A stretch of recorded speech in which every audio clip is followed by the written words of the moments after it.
Jack Lang, l'ancien ministre de la Culture, et il m'avait appelé la veille de l'entretien. Il avait demandé à venir explicitement. Ça arrive souvent, mais bon, j'avais demandé la raison. Il m'avait dit « Je veux absolument parler de Donald Trump pour dénoncer, selon lui, ce qu'était le personnage de Donald Trump. » Je lui dis « Écoutez, je veux bien vous recevoir, mais nous étions en plein dans l'affaire d'Olivier Duhamel, avec des possibilités, enfin une présomption en tous les cas d'agression, d'attouchement sexuel. » Ce qu'on appelait l'affaire Kouchner aussi. Exactement, l'affaire Kouchner. Et j'avais dit à Jack Lang, eu égard à une tribune qu'il avait signée dans Libération sur le rapport quand même à l'enfant et la manière d'aborder le sexe, j'avais dit que ça allait être peut-être compliqué, en tous les cas qu'il fallait aborder ce sujet. Il m'a dit pas de problème. J'ai quand même été très étonnée que personne n'ait posé la question avant. Jack Lang a fait le tour de tous les plateaux, et tant mieux, hein, il a fait de très bonnes choses quand il était à la culture, mais pourquoi personne ne lui a posé la question sur cette tribune quand même, qui est incroyable? Incroyable, ce qui est dit, moi j'ai relu à ce moment-là dans la Libération, c'est plus que choquant. Et pourtant, il a été reçu, etc. Et personne ne lui a posé une question. Et il a été même plus que ça, il a été renouvelé à la tête de l'Institut du monde arabe. Voilà. Ça vous choque, ça? À tout le moins, quand même, moi j'estime qu'il faut qu'il y ait sur tous les sujets, il faut qu'il y ait une exemplarité, mais sur celui-là, il faut qu'il y ait une super exemplarité.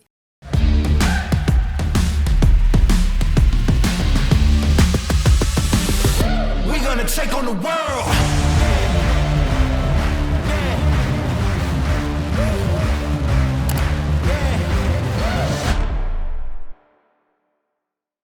Bonsoir à tous, ravi de vous retrouver dans ce nouveau numéro des Incorrectibles. Je suis particulièrement content cette semaine puisque c'est une émission un petit peu particulière pour moi en ce dimanche, puisque notre invité dans les Incorrectibles cette semaine, eh bien, j'ai eu le plaisir et l'honneur de travailler à ses côtés. C'était en 2018 sur CNews où j'avais passé une petite saison. Elle est également autrice, je ne sais pas comment on dit. Elle vient de sortir un nouveau livre, Et si demain tout s'inverser, paru chez Fayard, dont on va bien sûr parler dans un instant, de même que de la riche actualité. Mais avant cela, comme à notre habitude dans cette émission, je vous propose de commencer en parlant un petit peu justement d'elle, de son histoire personnelle, afin de permettre justement à ceux qui nous regardent de mieux la connaître. Cela nous permettra aussi d'en apprendre, j'espère, un peu plus sur elle, mais aussi d'aborder certains thèmes qui lui sont chers. Bonsoir Sonia Mabrouk. Bonsoir Eric, merci de cet accueil. Et ma chère Sonia, je suis très content de vous retrouver puisque en effet, on se connaît aussi un petit peu hors antenne, on ne va pas le cacher aux gens qui nous regardent, mais c'est vrai qu'on ne se voit pas beaucoup, si ce n'est très rarement. Malheureusement, nos agendas remplissent, effectivement. Surtout le vôtre. Alors on va commencer, si vous le voulez bien, chère Sonia, je disais, c'est la tradition dans cette émission. On parle un petit peu, voire longuement d'ailleurs, de l'invité de manière un petit peu hors actu. Alors on va commencer tout simplement par un mot, si vous voulez bien, un mot que j'ai vu sur votre bio de X. C'est d'ailleurs le premier que vous avez écrit. C'est maman, oui. Puisque vous êtes, je le sais, hein, puisque je vous connais depuis, je le disais, un petit moment maintenant, vous êtes d'ordinaire plutôt très discrète sur votre vie privée. Mais là, j'aimerais vous demander pourquoi vous avez mis ce mot en tête de votre bio sur X avec ce petit clin d'œil. C'était quoi, pour indiquer que c'était le premier rôle de votre vie dorénavant ? En tous les cas, c'est un rôle que j'ai tellement attendu qu'il devient le premier, forcément, et qu'il met de... Enfin, il y a une hiérarchie des priorités en réalité. Donc j'ai voulu mettre maman en premier parce qu'il me semble que c'est ce qui me définit le plus aujourd'hui. Avant journaliste, avant auteur ou autrice. Et j'ai tellement attendu ce rôle que forcément c'est le plus beau des rôles, celui que vous avez espéré depuis tant d'années. Et vous aviez eu, enfin, encore une fois, vous me répondez que si vous le souhaitez, mais vous aviez eu des difficultés à devenir maman, c'est ça? Ou c'était un choix de la vie? C'est pas forcément des difficultés, c'était le temps qui passe, c'est aussi des moments, vous attendez le bon moment si vous voulez, et vous savez mieux que moi que parfois notre métier est chronophage, aussi bien d'ailleurs sur le temps des années que sur le temps de l'esprit, de la disponibilité. Donc j'attendais la bonne conjonction des éléments et des planètes pour qu'il y ait le temps, la disponibilité et puis une maturité finalement à être maman. Je pense que c'est pas inné pour toutes les femmes.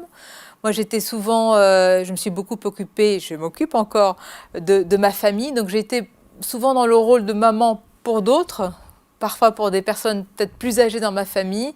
Et donc j'ai attendu d'être totalement disponible dans ma tête et dans mon emploi du temps pour donner tout l'amour et le temps évidemment qui se mérite à un enfant. Oui, puisque vous avez, on va le voir, mais vous avez une activité intense et un emploi du temps très chargé.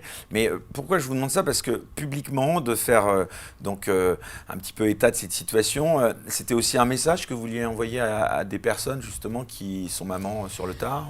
Alors, il faut savoir que j'ai eu un congé maternité, donc je pense qu'il fallait que je prévienne les Donne une téléspectateurs explication. et les auditeurs d'une absence assez prolongée. Je suis partie quand même pendant 5 mois, un peu plus. Donc voilà, je voulais simplement... Non, c'est pas...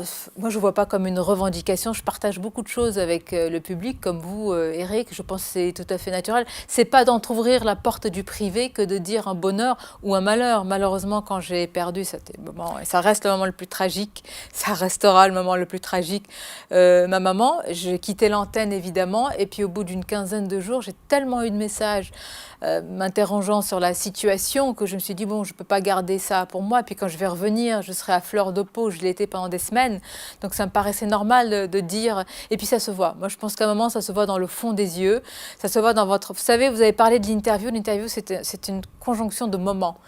C'est à la fois le moment pour l'invité, mais aussi pour le journaliste. Je pense qu'on voit. Moi, je suis une véritable éponge à émotions. Donc, on voit quand c'est le bonheur et on voit quand c'est le grand malheur. Donc, j'ai voulu faire état de tout ça. Pourquoi je vous demande ça? Parce qu'il y avait une séquence qui avait pas mal interpellé sur les réseaux sociaux. Vous n'étiez alors pas encore maman, et d'ailleurs, ça avait choqué pas mal de monde. Je ne sais pas si vous vous en souvenez. C'était un invité ou une invitée qui vous avait répondu lors d'une interview par rapport au fait qu'un Premier ministre... Ah oui, vous vous souvenez? Effectivement, c'était Guillaume Pelletier. Exactement. Qui avait dit que... qui semblait en tous les cas dire ou sous-entendre que si on n'était pas parent, c'était compliqué d'avoir, comment dire, d'occuper des grands postes ou de ressentir ce dont ont besoin les Français. Et donc, il prenait comme exemple Gabriel Attal, Jordan Bardella ou François-Xavier Bellamy. Et effectivement, ça avait suscité une polémique parce que moi, je pense qu'il n'y a pas besoin d'être parent. Même vous, d'ailleurs, à l'antenne, on avait vu un moment un petit peu... Je pense qu'il n'y a pas besoin d'être parent pour avoir de l'empathie et ressentir ce qu'une majorité de citoyens peuvent ressentir, ni d'aborder le... Moi, j'ai souvent écrit sur la transmission, sur l'école, sur tous les sujets qui peuvent concerner l'héritage et ce qu'on laisse à nos enfants sans avoir encore d'enfants. Je pense que ce n'est pas du tout automatique, et heureusement d'ailleurs. Et alors justement, pour prolonger sur votre maternité, c'est que en plus vous avez donné un prénom à votre fille qui est celui de maman. De votre maman. C'est un prénom d'origine perse, arabe. Bon, alors ça s'est imposé, je pense que même avant même d'imaginer, d'espérer d'avoir une petite fille, quand maman est partie, je voulais absolument qu'il y ait une continuité pour ce prénom. Et puis par ailleurs, je trouve que moi j'ai souvent dit, alors peut-être à l'inverse de certains, que le prénom n'est pas forcément un marqueur d'assimilation. J'ai toujours considéré, moi, que l'assimilation... Vous n'êtes pas d'accord avec Éric Zemmour, alors? Non, absolument pas. Sur ça. On a eu un échange après une interview là-dessus. Moi-même, quand j'ai été naturalisée, il y a la possibilité de changer de prénom, d'avoir un prénom francisé. Et j'estimais que je n'avais pas besoin de cette marque supplémentaire pour montrer... mon amour, ou pas de blanche, si je puis dire. Je pense qu'un parcours aujourd'hui, les valeurs que je partage, les convictions sont déjà une déclaration d'amour, je l'espère, suffisante pour la France. Et j'espère que ce sera le cas pour ma fille. Mais vous avez vu que l'ancien ministre de l'Intérieur, Gérald Darmanin, il avait dit qu'il avait plus ou moins donné raison indirectement à Éric Zemmour sur le perron. Lorsqu'il y a eu cette passation de pouvoir, il a dit que s'il s'était appelé... je crois que c'était Moussa. Voilà. Alors, la différence, fort heureusement, je ne varie pas en fonction de mes convictions politiques. J'ai vu que le ministre de l'Intérieur, c'est très bien, mais à rappeler qu'il s'appelait Gérald Moussa Darmanin quand il quittait le ministère de l'Intérieur et qu'il visait peut-être 2027. Je ne veux pas être mauvais esprit, mais je pense que moi, je pense qu'on ne fait pas état d'un prénom en fonction d'un objectif ou de conviction. Pour moi, ça structure une identité et je trouve qu'il n'y a rien de plus beau de donner le prénom... de ses parents, et en l'occurrence d'une mère disparue, à une fille. C'est à la fois un totem et un bagage assez lourd à porter quand même. Alors Sonia Mabrouk, vous êtes née, vous me corrigez si je me trompe, à Tunis, dans une famille influente, on peut le dire, et engagée. Quelle influence votre environnement familial a eu sur votre vision du monde, sur vos valeurs et sur votre parcours en général ? Bah, ça a été un milieu où il a été beaucoup question de politique. Mais On rappelle, alors, vous oui. pouvez nous dire un petit peu Mon grand-père a été le compagnon de route d'Habib Bourguiba, qui a été président de la Tunisie, mais qui a été aussi le libérateur de la Tunisie, qui a été sous protectorat français. Et donc mon grand-père a accompagné Habib Bourguiba durant toute cette période. Donc il y a quand même un rapport à la France qui est très particulier. Et mon grand-oncle a été ambassadeur ici même en France pendant une quinzaine d'années. Il a été notamment l'ami intime de Jacques Chirac. J'ai baigné dans ce milieu, mais souvent on dit que c'est un milieu privilégié. Il a été privilégié par l'accès à la connaissance, à la culture, à la politique au sens noble et à l'école. Moi, j'estime que ce milieu est privilégié parce qu'il m'a donné à entendre et à voir des conversations, à entendre des conversations d'un autre niveau. Voyez, vous, aujourd'hui, quand on fait... C'est-à-dire qu'on parlait de l'avenir du Proche-Orient, de l'avenir du monde, de l'avenir du Maghreb, des relations avec la France. C'est autre chose qu'aujourd'hui certaines conversations politiques. Donc vous avez conscience que vous venez, on peut le dire, d'une famille plutôt favorisée? Je ne sais pas. Alors pour moi, le vrai privilège, c'est l'accès à l'école. Dans ce cas-là, oui, je viens d'une famille privilégiée parce que mes parents m'ont toujours donné la possibilité d'avoir accès à l'école française en Tunisie. Et c'est à partir de là, moi, que j'ai construit toute cette relation qui est sublimée à la littérature et à la France. Pour moi, c'est ça le plus important des privilèges. C'est quoi les valeurs principales que vous inculquez vos parents? Ma mère m'a toujours dit qu'il ne fallait jamais se méfier de quelqu'un qui avait une bonne éducation. Et justement, puisque vous parlez de privilèges comme si vous faisiez référence à l'argent, la bonne éducation, c'est quel que soit le milieu social, quel que soit ce que vous avez, surtout sur votre compte bancaire, mais c'est quelqu'un qui va être structuré par, j'allais dire, un triptyque de valeurs qui sont pour moi essentielles. C'est le respect des anciens, ça fonde ma culture orientale. C'est évidemment la transmission, c'est l'importance des enfants. Et enfin, je trouve que la troisième valeur, c'est l'amour du pays, soit qui vous a donné naissance, soit qui vous a permis de vous accomplir, en l'occurrence la Tunisie et la France dans mon cas. Et la religion, vous aviez une croyance, une pratique? Je l'ai toujours. Je me définis comme une musulmane de culture et pas dogmatique. On me dit souvent, mais est-ce que tu es pratiquante? D'ailleurs, on me renvoie souvent en me disant... Quand j'interroge l'islam, et on me dit mais elle n'est pas vraiment musulmane, je dis mais pour vous c'est quoi être musulman? Ah oui, mais les 5 piliers. Mais moi je les ai dans mon cœur, les 5 piliers. C'est pas une facilité de dire ça. Je ne suis pas pratiquante au sens où aujourd'hui ce serait compliqué pour moi de pratiquer les 5 piliers dans la société moderne dans laquelle je suis, et puis avec mon métier. Mais j'estime aujourd'hui que je suis plus dans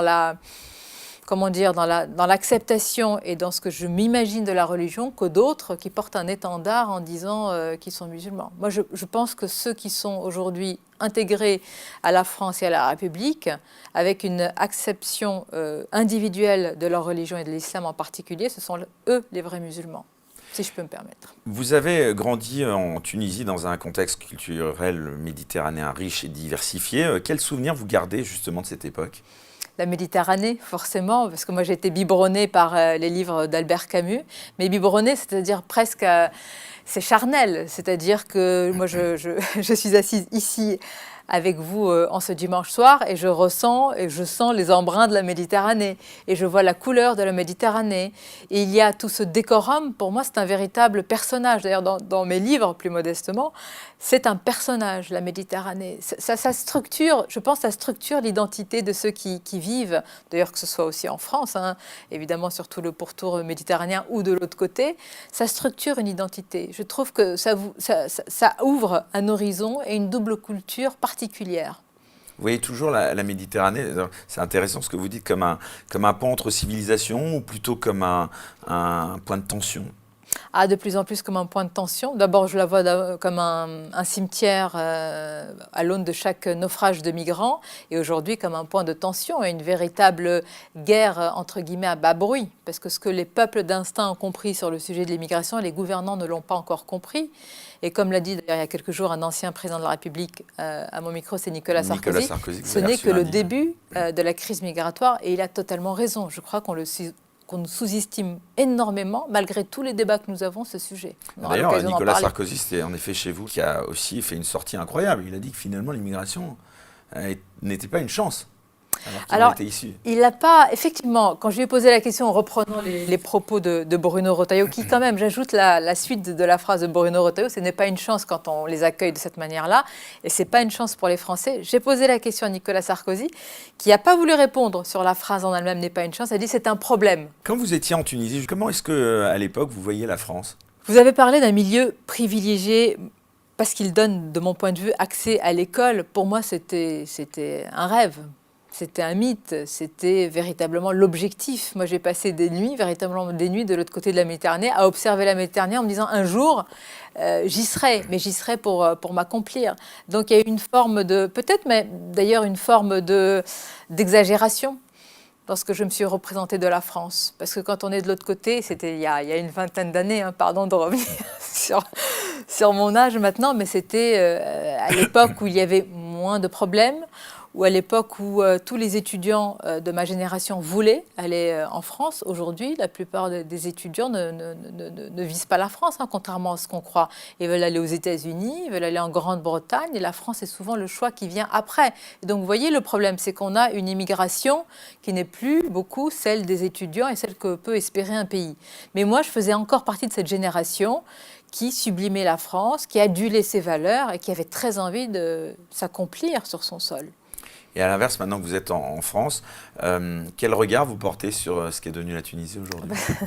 C'est une bonne question parce que déjà, le regard sur la France est maintenant lucide, il n'est plus du tout le même.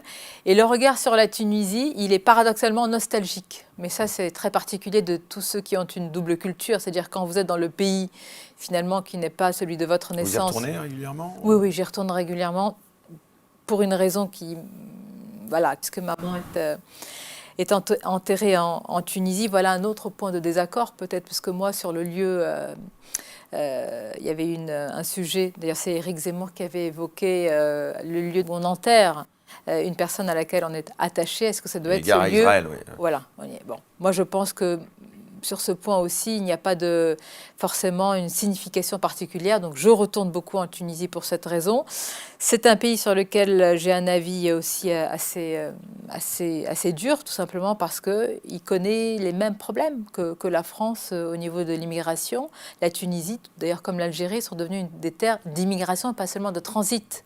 Donc nous avons de plus en plus de migration subsaharienne, le problème de l'assimilation et de l'intégration qui se pose, avec quand même de la part de ces pays-là, on peut le dire, une manière inhumaine de traiter les migrants, puisqu'ils sont pour certains jetés dans le désert et laissés tout seuls. Quel bilan vous faites près de 15 ans après des fameux printemps arabes? Qu'on a appelé les hivers islamistes, assez vite, parce que les printemps arabes n'ont été que des printemps pour les intellectuels ou certains intellectuels français.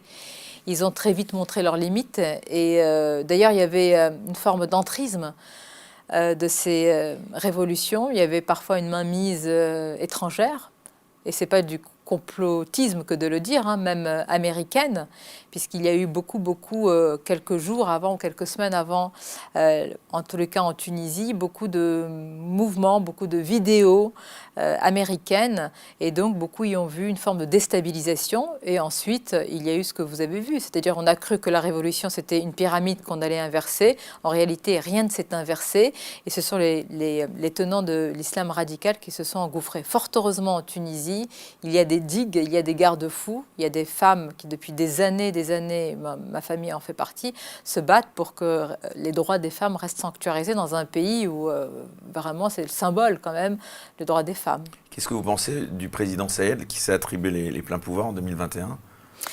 C'est un sujet qui est très compliqué parce qu'aujourd'hui il y a beaucoup de personnes qui sont en prison.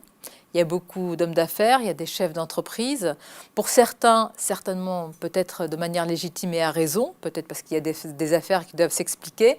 Mais quand ça s'étend à des opposants politiques, eh bien là, ça touche à une limite que personne ne peut accepter.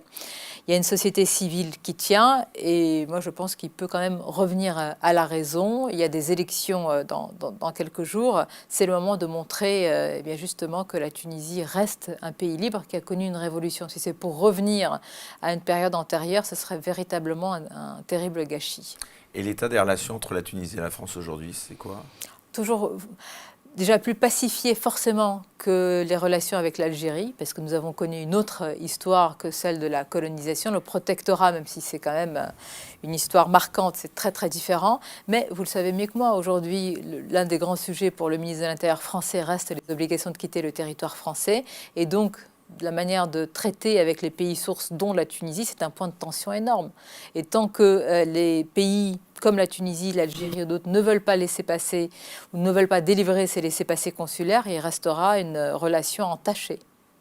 Alors, on revient à vous, Sonia, et à vos études. Vous avez commencé donc, si je ne me trompe pas, encore en Tunisie, à l'IHEC de Carthage. C'est une institution qui vous a marqué? Oui, parce que j'ai étudié et j'ai enseigné. C'est un petit peu le pendant d'HEC. Oui, j'ai enseigné sur place. Je devais partir juste après le baccalauréat que j'ai eu assez tôt, mais pour des raisons, bon voilà, j'ai sauté une classe, donc j'ai eu mon bac au lycée français à 16 ans. Et je devais partir en France, j'étais inscrite, il y avait tout ce qu'il fallait, mais j'ai voulu rester encore un peu plus en Tunisie. Et donc, je me suis inscrite à l'IHEC. Et quelques années après, j'ai enseigné à des étudiants qui étaient plus âgés que moi. Donc, vous voyez, vous apprenez très vite quand vous rentrez dans un amphi. Quoi? Toutes les matières, vous savez, aux assistants de première année. On confie toutes les matières que ne veulent pas les professeurs qui ont une certaine expérience. Donc, tout ce qui est marketing, gestion, statistique, tout, ouais. Et c'était des amphis avec 200, 300 personnes. Et donc là, c'est à ce moment-là que vous dites, voilà, il faut que dès que vous entrez, il y ait une forme quand même d'autorité et de respect qui s'installe. Voilà pourquoi je suis attachée à ces valeurs-là. Et alors, vous avez poursuivi ensuite vos études à la Sorbonne, c'est ça, en France. Pourquoi est-ce que vous avez continué en France? Pour moi, c'était une continuité. Mais vous savez, j'ai continué en France, mais en réalité, je n'ai jamais... j'ai toujours démarré et continué en France, parce qu'en Tunisie, j'étais à l'école française. J'étais au lycée français. Et donc, j'ai toujours eu cette proximité avec la France, par la langue, par l'école, par la littérature, parce que me disait ma famille. Donc, pour moi, c'était une continuité tout à fait normale. Je n'aurais pas été malheureuse si j'étais restée en Tunisie, mais pour accomplir mon objectif et mon rêve, qui était celui quand même de devenir journaliste, à l'époque, ça aurait été très compliqué de rester en Tunisie. Alors justement, on vient à ce métier de journaliste. Vous êtes devenu donc rapidement une figure du journalisme en France. D'abord, qu'est-ce qui vous a attiré dans ce monde, notamment de la télévision, mais avant il y avait quand même de la presse écrite aussi. Comment vous avez débuté dans ce métier? Est-ce qu'il y a eu des mentors? Oui, alors ça va vous surprendre pour les tout débuts, parce que moi je poursuivais une thèse de doctorat à la Sorbonne. J'étais inscrite en première année et je devais renouveler mes papiers. J'avais un titre de séjour étudiant. Je vous raconte ça parce que c'est vraiment comme ça que ça a démarré. Parce que vous n'aviez pas la nationalité, donc du Non, coup... je n'avais pas la nationalité et donc j'avais rendez-vous à la préfecture pour renouveler ce titre de séjour et il n'a pas été renouvelé parce qu'on m'a signifié que parce que j'étais inscrite en thèse, je ne pouvais pas de nouveau faire une deuxième année de thèse. J'ai eu beau expliquer que c'était au moins 3-4 ans. On m'a dit qu'il était temps que ça s'arrête. Et donc, n'ayant plus mes papiers, je me suis dit qu'il fallait absolument que je travaille pour avoir un contrat.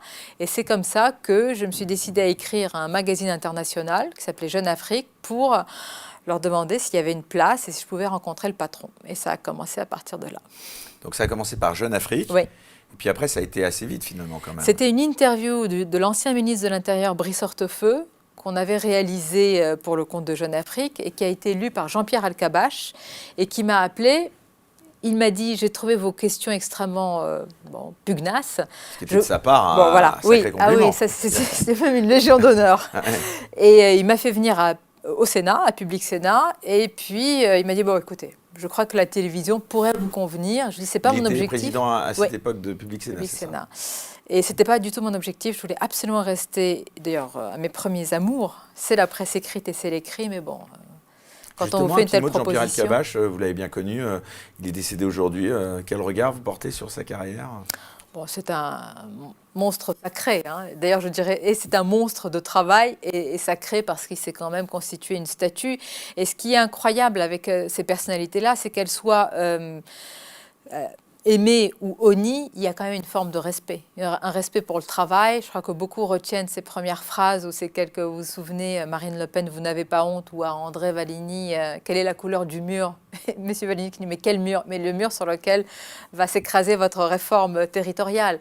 Donc c'est lui qui a un petit peu, m'a donné le goût de la, pas de la punchline, mais de la phrase un peu ciselée, de la manière dont vous pouvez un petit peu piquer dans l'interview, avec une forme de respect. Voilà, donc c'est une marque moi, que j'ai toujours gardée. Et puis il m'a mis le pied à l'étrier, Jean-Pierre Elkabbach. Dans ce milieu, il n'y a pas beaucoup de gens qui vous mettent le pied à l'étrier. Donc il faut savoir toujours être reconnaissant, je pense.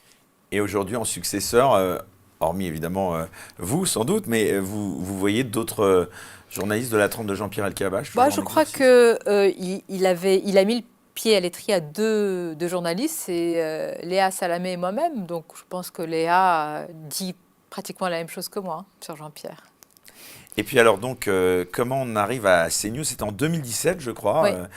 D'abord, pourquoi est-ce que vous avez rejoint cette chaîne qui, à l'époque, d'ailleurs, marchait pas tant que ça, hein, elle venait d'être reprise, je crois. Racontez-nous un petit peu. Bah, c'est un challenge. Moi, j'ai pas du tout une personnalité qui convienne aux chaînes information. Parce que, paradoxalement d'ailleurs, je suis plutôt pour le temps long. J'ai beaucoup de mal à résumer une pensée très rapidement. Et donc, que ce soit dans un dire format. le hard news. Oui, je ne suis pas du tout hard news. Donc, d'ailleurs, Public Sénat, c'est presque tout l'inverse. La chaîne parlementaire, c'est le temps du débat, du temps long, etc. Donc, je voulais me confronter à un autre rythme et voir si j'étais capable de rentrer dans une lessiveuse, une machine un peu infernale et me mettre un peu, entre guillemets, en danger. Donc, c'était voilà, par goût du changement et de voir un petit peu, de repousser mes limites que je l'ai fait. Et puis, ça a accroché. Alors justement, quel regard vous portez sur CNews, que j'ai, donc je le disais, un peu connu, évidemment tout le monde connaît. D'abord, qu'est-ce qui fait selon vous le succès de cette chaîne qui, on le rappelle, est passée devant BFM, hein, dorénavant maintenant. Vous avez vu cette chaîne évoluer est-ce que vous connaissez Vincent Bolloré? Je ne sais pas, voilà, un petit peu pour les gens qui nous regardent et qui sont pour beaucoup Oui. des téléspectateurs de CNews et qui sont curieux de connaître un peu l'envers du décor et surtout le regard que vous avez, vous, qui êtes une voix singulière de CNews. Bah, comme vous l'avez dit, on a commencé ensemble. Ouais. Donc c'était déjà une garantie de succès, moi, de commencer avec vous. Et je pense que, bon, là, il y a le travail de la rédaction, vous le savez très bien en tant que journaliste quand même, quand c'est le plus important, c'est la base. CNews n'était pas numéro 1. Donc je pense que c'est les incarnations. Mais il y a Pascal, il y a Christine que vous avez reçue, il y a Laurence, mais je pense que c'est pas seulement l'incarnation, la personnalité. Surtout Serge Nedjar. Oui, non, mais à l'antenne. C'est ça que j'aimerais. Je vais en parler, vous inquiétez pas. Je sais que c'est la question qui vient toujours. Mais pourquoi les incarnations? J'insiste parce que et pourquoi je pense que j'aurais du mal à aller sur notre chaîne d'information. On vous l'a proposé? On m'a proposé, oui. Il y a quelque temps, c'était BFM. À l'époque de Marc-Olivier Fogel? Oui, effectivement. Ouais, qui vous avait proposé de venir sur BFM? Oui, tout à fait. Et vous avez refusé, donc Moi, j'ai toujours d'abord comment dire, c'est la moindre des politesses, c'est de voir les personnes, de discuter, et puis ensuite de décliner. D'ailleurs, j'avais prévenu mes patrons à CNews que j'avais eu la proposition. Alors, il m'avait proposé, il y avait plusieurs choses. C'était l'après-midi et c'était une proposition télévision et radio, RMC. Mais pourquoi je réponds à cette question et j'en viens là, c'est que les incarnations sur CNews, on nous permet d'être nous-mêmes complètement. Et c'est vraiment pas un slogan. C'est-à-dire la façon avec laquelle je suis là, chez moi, et sur le plateau, c'est exactement ce qu'on est. Et je pense que le téléspectateur le voit immédiatement. Je ne dis pas que sur BFM, il joue un rôle. Je dis que de fait, il y a un filtre qui fait qu'on ne met pas totalement toutes ces tripes sur la table. Et je pense que CNews, quoi qu'on en pense, même si on n'est pas d'accord, il y a une authenticité, il y a une générosité dans les convictions, quitte parfois à avoir beaucoup de critiques, voire pour certains des menaces. Donc ce n'est pas du tout facile. Et assumer ça... Vous en avez reçu des menaces, vous? Oui, mais davantage autour de mes premiers livres qu'autour de mes émissions. De qui on vous avait un peu pu identifier? J'avais beaucoup écrit pour dénoncer l'islam radical, donc c'est ces mouvances-là. Et donc c'est cette générosité, ces convictions, je pense qu'ils sont reconnues. Vous savez, moi j'ai souvent dit aux responsables de gauche que je reçois, je leur ai dit à Manuel Bompard, à Manon Bry, à Fabien Roussel, vous faites de meilleurs scores, sinon les mêmes scores que par exemple le Rassemblement national ou autre. Mais c'est ce qui est vrai. Donc, regardez, c'est la preuve que ceux qui regardent ces news ne sont pas d'un bord ou d'un autre. Ce qu'ils veulent, c'est le parler vrai. Ce qu'ils veulent, c'est les convictions. Vous voyez, quand il y a vraiment de l'électricité dans une interview. Aujourd'hui, quelqu'un comme Manuel Bompard fait un score, quand moi je le reçois en grande interview le matin, qui est très très bon, qui est très suivi. Donc c'est la preuve que, d'accord ou pas, eh bien, vous êtes dans un environnement où vous pouvez dire les choses. Parce que vous êtes aussi un rendez-vous incontournable, on peut le dire. Non, mais ça c'est parce que vous êtes aussi bien sur Europe 1 que sur CNews. Justement, en parlant de ces rendez-vous que vous animez et qui sont peut-être les raisons pour lesquelles je pense aussi personnellement les personnalités demandent à être interviewées par vous et à venir. Est-ce qu'il y a une interview en particulier dont vous vous souvenez qui a été plus difficile qu'une autre?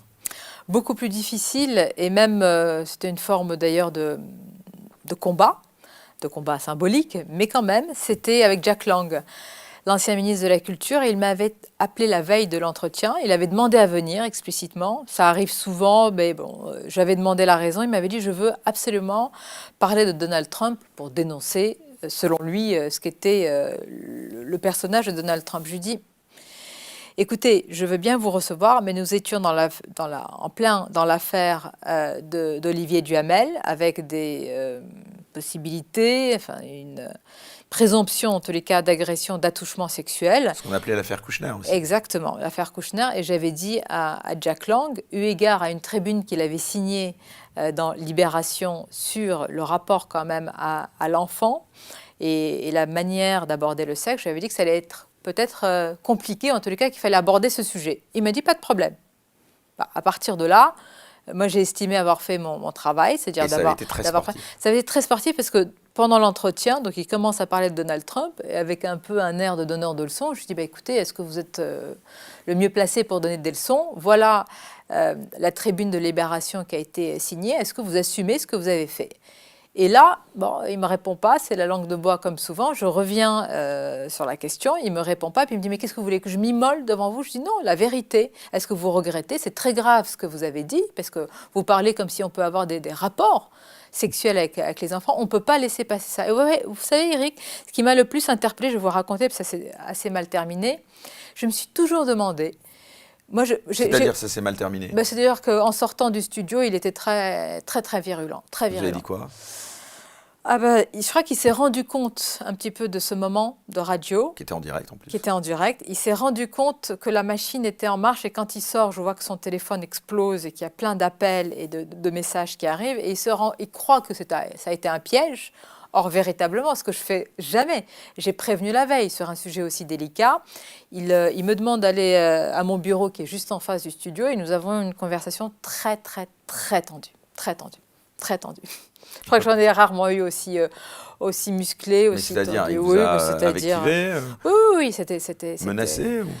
Je crois qu'il y avait de tout, mais de toute façon, bon, je veux dire, moi avec un responsable politique, j'ai toujours la même ligne. Un jour, le politique n'est plus aux responsabilités, mais le journaliste reste journaliste. Donc, bon, moi, je ne changerai pas, je suis restée à ma place. Et il n'y a pas eu des conséquences ou des tentatives? C'était quoi, une tentative d'intimidation? Oui, c'est comme ça que vous l'avez interprété. Voilà, c'est ça, mais bon... Ça n'a rien donné, semble-t-il, puis je suis restée à ma place. Mais ce qui m'a le plus interpellée, c'est que, et je ne veux pas donner des leçons, mais j'ai quand même été très étonnée que personne n'ait posé la question avant. Jack Lang a fait le tour de tous les plateaux, et tant mieux, hein, il a fait de très bonnes choses quand il était à la culture, mais pourquoi personne ne lui a posé la question sur cette tribune quand même, qui est incroyable? Incroyable. Ce qui est dit, moi j'ai relu à ce moment-là dans la Libération, c'est plus que choquant. Et pourtant, il a été reçu, etc. Et personne ne lui a posé une question. Et il a été, même plus que ça, il a été renouvelé à la tête de l'Institut du monde arabe. Voilà. Ça vous choque, ça? À tout le moins, quand même, moi j'estime qu'il faut qu'il y ait sur tous les sujets, il faut qu'il y ait une exemplarité, mais sur celui-là, il faut qu'il y ait une super exemplarité. Il faut qu'il n'y ait pas l'ombre d'un doute, même sur une tribune que vous avez signée. Et j'ai jamais compris pourquoi on ne l'a pas interrogé et même poussé davantage sur ce sujet. Voilà, ça reste un mystère. Un mystère, je le dis naïvement, je sais très bien pourquoi. Pourquoi? C'est ce qu'on peut aujourd'hui permettre à la gauche, tout simplement. Ce que jamais on n'aurait permis à quelqu'un de droite. Jamais. Il y a des sujets tabous aujourd'hui dans le journalisme ou des questions que vous ne pouvez pas poser? Je ne crois pas. Non. Celle-ci l'a été pour Jack Lang. Il n'y a pas de sujet tabou, mais je pense que le sujet des comportements, bon, après la vague MeToo, ça a tout j'allais dire, a changé. Il y a eu même le mouvement de balancier, puisqu'on a eu les excès MeToo. Mais ce n'est plus un tabou. Ça l'a été pendant des années. Ça l'a été parce que beaucoup de gens savaient. Moi, je ne savais pas en particulier. Hein. Ce n'est pas un milieu que j'ai beaucoup fréquenté. Je n'ai pas fait d'école de journalisme. Je suis venue, comme vous l'avez dit, par la presse écrite, par un magazine international. Donc, je n'ai pas connu un certain milieu politique depuis très longtemps. Mais je pense que beaucoup de gens savaient beaucoup de choses depuis très longtemps et n'ont pas posé les questions à ce moment-là. Bon, voilà. Mais il y a quoi? Il y a une forme d'omerta, une chape de plomb? Oui, puis il y a une volonté chacun de se préserver. Il y avait des gens importants qui étaient à des postes importants. Bon, PPDA, il est impossible que tant de gens ne pouvaient pas savoir un comportement comme ça, quand même aussi répétitif, aussi. C'est incroyable, c'est un système. Est-ce qu'on peut ne pas voir un système? Je ne donne pas de leçons. Peut-être que j'aurais été moi-même, pendant toutes ces années, à ses côtés ou dans cette rédaction, je n'aurais pas vu. Mais j'ai du mal à croire qu'on ne peut pas voir un système installé. Une individualité, un comportement peut vous échapper, et encore. Mais quand ça devient systématique et que c'est vraiment institutionnalisé, je me dis, bon, pourquoi une telle chape de plomb? Et vous-même, dans votre carrière, vous n'avez jamais subi... Non. On va dire, de comportements déplacés à votre égard? Non, et je pense avoir une explication. Je ne dis pas du tout. Il y a tellement de gens autour de moi, et de femmes et d'hommes aussi, qui ont subi cela. Ça dépend ça dépend du poste où vous êtes. Quand parfois on vous identifie à un poste de responsabilité, eh ben, voyez, on pense qu'on n'a pas de l'emprise sur vous, à tort, hein, parce qu'il y a des gens qui sont à responsabilité, qui subissent, je ne dis pas ça, mais je pense que ça m'a paradoxalement un peu protégée d'arriver très vite à des postes reconnus, et j'ai pu avoir une forme de barrière et de carapace. Et justement, tous ces politiques que vous fréquentez à l'antenne, j'ai envie de dire, est-ce que vous les voyez hors antenne? Est-ce que c'est pas compliqué parfois Alors moi, je ne fais pas partie de ceux qui disent je ne serre pas la main aux politiques ou je ne déjeune pas avec les politiques. Ça vous a choqué qu'en parlant de serrer la main, quand Flavien Termet, le plus jeune député du RN à l'Assemblée, qui a démissionné pour des raisons de santé, et c'était aussi une personne à qui... beaucoup de députés n'avaient pas accepté de serrer la main. C'est ridicule, ça me choque notamment énormément. Agnès Pannier-Runacher. Tout à fait. Mais de toute façon... Ça vous a choqué, ça? Complètement. D'abord, c'est ridicule. Ça ne montre en rien un combat politique. Ça montre une petitesse, un manque de civilité dans un pays où on doit donner l'exemple. Donc vraiment, ça c'est tellement petit, franchement, et minable et pas digne d'une Assemblée nationale et d'une démocratie comme la France. Par contre, pour en revenir aux politiques, je sais que je crois que c'était Jean-Jacques Bourdin qui disait avant « je ne fréquente pas les politiques », etc. Moi, c'est pas à l'aune des fréquentations ou pas à l'extérieur qu'on juge de l'indépendance pendant l'entretien. Vous voulez dire qu'on peut fréquenter des politiques? Moi, j'ai pas le temps. En les interviewant? J'ai pas le temps parce que bon, voilà, il y a la vie de famille comme beaucoup d'autres, il y a l'écriture, donc j'ai pas le temps. Mais je pense que si vous déjeunez ou si vous fréquentez, mais au sens d'une conversation ou prendre un café à un responsable politique, c'est pas pour autant. Et ça, pour moi, ça a même presque l'effet inverse. Plus je connais quelqu'un, plus en entretien... Vous avez envie de montrer que... voilà, il n'y a pas d'affect en réalité. J'ai pas d'affect, j'ai pas de sentiment, de ressentiment à l'égard d'un responsable politique. Et donc ça s'efface d'un coup et c'est la place est donnée à l'entretien.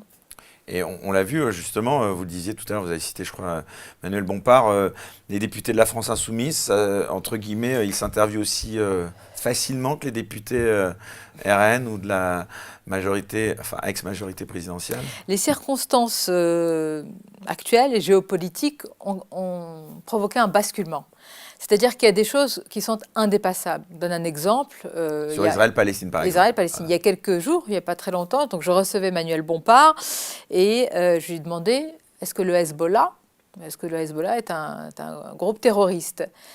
Et il me dit la France ne le considère pas comme tel. L'Union européenne l'a marqué ça. Je dis mais est-ce que vous? Donc ce genre de question qui quand même c'est un marqueur. C'est un marqueur. Le Hezbollah a du sang français sur ses mains. Donc on ne peut pas. C'est pas comme si j'interroge sur le budget, sur les impôts. Voilà. C'est des questions auxquelles on doit avoir une réponse. voyez-vous. Donc ça donne pas une mission supplémentaire, mais une exigence supplémentaire, parce qu'il y a des choses qui sont indépassables, et ça en fait partie. Et justement, pour revenir à ces news dont on parlait tout à l'heure et qui subissent, c'est vrai, une campagne, on peut le dire pour certains, d'acharnement, comment vous l'expliquez cet acharnement sur ces news? C'est le succès qui suscite l'acharnement? C'est véritablement une sincérité de la part des gens qui l'attaquent? C'est quoi? Bon, moi, vous me connaissez, j'estime que les critiques sont légitimes. Je n'imagine pas ce métier sans critique. Donc ça ne me gêne pas, ça ne m'a jamais atteint. Les critiques d'orientation de la chaîne, vraiment, moi j'ai toujours l'impression qu'on parle de quelqu'un d'autre quand on me dit qu'on me place sur une place, un positionnement de l'échiquier politique. On reçoit, que ce soit Pascal, Laurence, Christine, bon, Christine avec ses chroniqueurs, mais on reçoit vraiment tout le spectre politique. Moi, je respecte au trébuchet à la seconde les temps de parole. Et je peux vous dire que l'ARCOM les mesure avec une pince à épiler pour voir exactement si on respecte. Donc, je ne comprends pas. Je vois bien, évidemment, l'arrière-pensée. Ah oui, vous voyez bien, c'est le fait que certains médias soient aussi détenus par des milliardaires et par certains, mais moi, tout cas, pourquoi on n'interroge pas, beaucoup. alors, pourquoi on n'interroge pas la supposée idéologie des autres milliardaires? Pourquoi c'est toujours le même patron? C'est-à-dire Vincent Bolloré, oui, qui suscite, qui est un aimant je fais souvent je suis invitée sur le service public et j'ai automatiquement, systématiquement la question, et ça ne me dérange pas parce que j'ai des rapports extrêmement... Vous l'avez rencontré déjà? Je l'ai rencontré une fois et c'était pour un de mes livres. Donc c'était même pas pour la télévision. Il voulait que je lui explique, en tous les cas, que je lui explicite ma démarche sur un livre en particulier. Et je n'ai pas l'impression, moi, d'être le petit doigt sur la couture du pantalon en train d'obéir à des ordres. Vous en pensez quoi Vincent Bolloré, vous, à titre personnel? Mais moi, tous ceux qui aujourd'hui investissent dans les médias, je leur dis merci. Mais que ce soit pour CNews et notre groupe, ou que ce soit pour M. Saadé, pour BFM. Vous avez aujourd'hui des gens qui investissent dans des domaines qui sont extrêmement compliqués et qui perdent de l'argent, qui mangent beaucoup d'argent. Donc, qui est moins de concentration d'ordre éthique, c'est vrai, parce que vous parlez de l'idéologie, et finalement, est-ce qu'on est libre totalement? Non, mais alors, il faudrait qu'il y en ait plus. Dans ce cas-là, c'est très bien, qu'il y ait moins de concentration. Mais si vous attaquez comme ça ceux qui sont déjà là, comment pouvez-vous penser donner envie à d'autres personnes de venir? C'est impossible. C'est-à-dire, vous attaquez matin, midi et soir ceux qui investissent dans les médias aujourd'hui, vous ne pouvez pas penser qu'il y a une nouvelle génération qui va avoir envie d'investir. Donc moi, quel que soit... Et d'ailleurs, vous savez, ce qui est particulier à CNews dans notre groupe, c'est que quand un média se crée, par exemple, si c'était un petit frère de Mediapart, j'en serais très heureuse. L'inverse n'est jamais vrai. Quand c'est CNews ou pour le JD News, etc., on voit ça comme si c'est pas la liberté de la presse. Mais moi, si c'est un média ou un organe qui n'est pas forcément dans la même sphère que CNews, je suis très heureuse. Donc tous ces patrons qui viennent investir, et pas forcément notre groupe, je trouve que c'est formidable. Quel regard vous portez sur l'état de la liberté d'expression générale en France aujourd'hui? Ça dépend ce qu'on entend par liberté d'expression, parce qu'aujourd'hui, si la liberté d'expression, c'est de dire et de penser comme tout le monde, je vous prends un exemple, sur la cérémonie d'ouverture des Jeux Olympiques. Oui, d'ailleurs, c'était chez Léa Salamé, j'ai vu, c'était incroyable. Alors, parlez-nous un peu de ça. Allez, ça m'intéresse parce que c'était incroyable. Ils étaient en PLS tous sur le plateau parce que vous avez osé émettre une toute petite critique. Vous êtes d'accord que c'était toute petite? Je voudrais juste... Donc, rappelez pour les gens qui nous regardent. Pour ceux qui nous regardent, parce que je vais rappeler quand même la composition du plateau autour de Léa Salamé, que j'apprécie. Je voudrais le dire vraiment... Et je ne le dis pas par corporatisme, c'est une grande professionnelle qui est à la fois journaliste, parce que moi je connais l'exigence de l'interview, et animatrice dans ces émissions-là où vous avez quand même... Oui, mais vous avez des gens qui sont sérieux dans leur domaine, et vous avez des artistes, c'est pas évident de faire fonctionner. Donc, bon, il faut... c'est pas les esprits les plus transgressifs quand même, de Chavannes et Salamé. Je ne mets pas sur le même plan. Moi je parle de Léa Salamé, ma consoeur. Donc, mais je crois que c'est de Chavannes aussi que vous avez... Alors, donc vous étiez sur le plateau. Mais écoutez, il faut quand même toujours... vous avez quelqu'un sur le service public qui reçoit, comme si c'était si compliqué, quelqu'un qui travaille sur CNews et Europe 1. Donc moi, c'est ça que j'apprécie, cette ouverture-là. Donc j'y suis. Et il y a une athlète paralympique sur le plateau qui est formidable. Et il y a Tony Estanguet, bon, qui est quand même, pour beaucoup de Français, quand même le Dieu vivant après ces JO. Donc chaque critique de ces moments-là est quand même compliquée. Donc je prends des pincettes pour expliquer la manière avec laquelle j'ai appréhendé la cérémonie d'ouverture, c'est-à-dire que j'ai trouvé que c'était l'anti-France. Pour moi, c'était même la post-France. Je le dis avec des mots beaucoup plus nuancés. Et tout de suite, voilà, on me saute un peu à la gorge. On me dit, mais tu ne peux pas penser, mais c'est pas possible, mais c'était magnifique. C'était de Chavannes, ça. Oui, vous m'avez demandé mon avis. Souffrez que je puisse ne pas être d'accord avec vous. Et comme d'ailleurs, je suis persuadée, des milliers, voire des millions de Français. Bon, voilà. Quel regard vous avez justement sur de Chavannes en particulier, tiens, qui était quand même, pour certains, pour beaucoup d'entre nous, quand même une icône.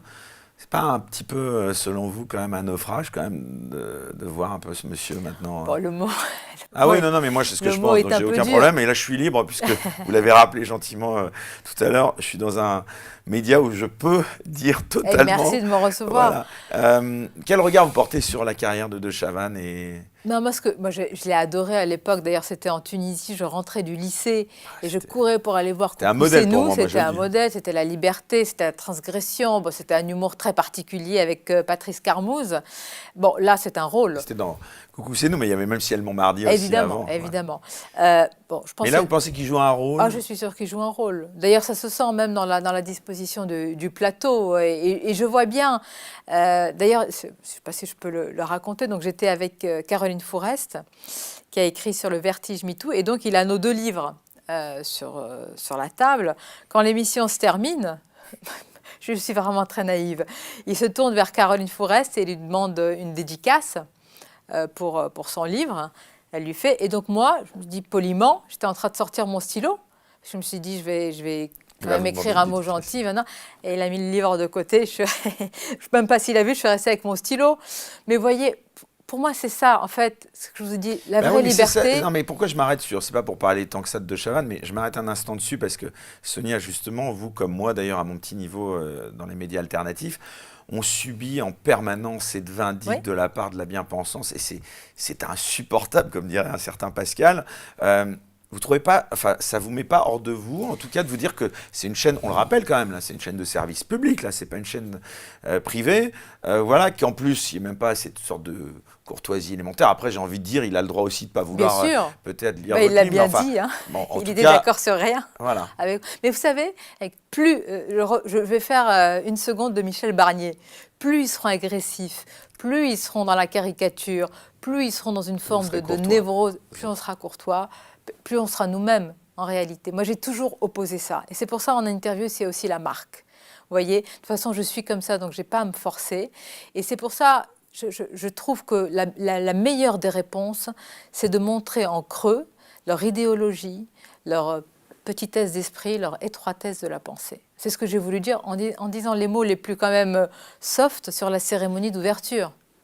Mais c'est vrai qu'en plus, c'est intéressant parce que ce que vous dites là, on va, pour les gens qui nous regardent, quand même préciser que, nonobstant l'énorme, en effet, activité et influence que vous avez, vous êtes malgré tout sur des chaînes, ce qu'on appelle des chaînes de la TNT, mais qui sont malgré tout, même si vous êtes numéro 1 devant BFM, je ne sais plus avec quel homme politique j'en parlais récemment, qui me disait, tu ne peux pas imaginer, parce qu'il y en a quelques-uns en effet qu'on connaît et qu'on peut peut-être aussi tutoyer hors antenne, et il me disait, mais rien ne remplacera 1 minute ou 2 minutes d'un JT de 20 heures. C'est-à-dire que rien n'est aussi puissant que TF1, France 2. Vous pouvez avoir tous les primes sur, entre guillemets, comme on appelle les primes, sur CNews ou BFM. Vous ne serez jamais aussi puissant qu'en effet quelques minutes sur un 20 heures. Donc comment vous expliquez que, on va dire, tous ces médias mainstream soient toujours si bien pensants et déconnectés du peuple?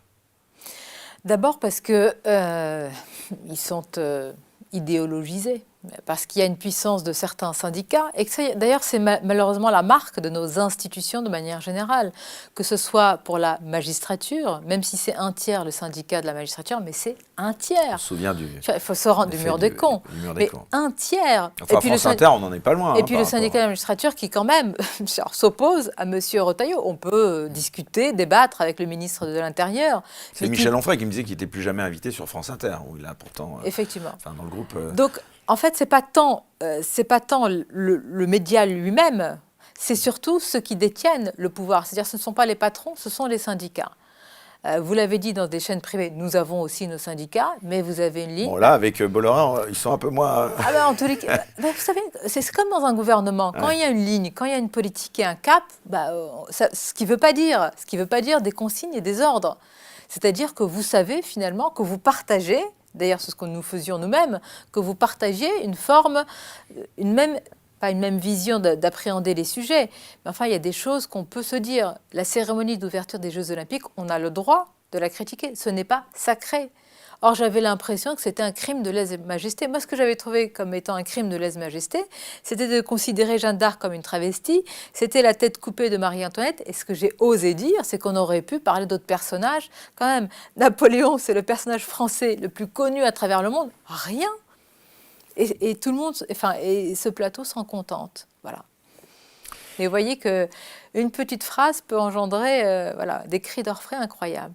Et alors justement, ce qui est en plus passionnant, et encore une fois merci Sonia d'avoir accepté mon invitation, ce qui est intéressant, parce que moi je viens un petit peu de ces médias aussi mainstream, mais j'aimerais bien avoir votre avis, et donc merci d'être venu, d'avoir accepté cette invitation sur ce qu'on appelle aujourd'hui les médias dits alternatifs, qui sont quand même pour certains en train de, alors je dirais pas encore de prendre le dessus sur les médias mainstream parce qu'il y aura des années, mais on le voit avec, je sais pas si vous avez suivi Tucker Carlson, qui avait été débarqué de Fox News et qui aujourd'hui à un niveau tellement plus haut que le mien, qui a créé son propre média, qui fait des interviews sur X de Donald Trump. Il avait même fait, vous savez, le jour, je crois que c'était de la primaire américaine aux États-Unis, il y avait une émission rediffusée sur Fox News qui avait fait 20 millions de téléspectateurs. Et puis au même moment, il avait interviewé Donald Trump sur X, et puis c'était André Berkoff qui me disait ça, et que l'interview d'André Berkoff, de Tucker Carlson, réalisé, d'ailleurs, pourquoi? Parce que André avait aussi interviewé Donald Trump. Malheureusement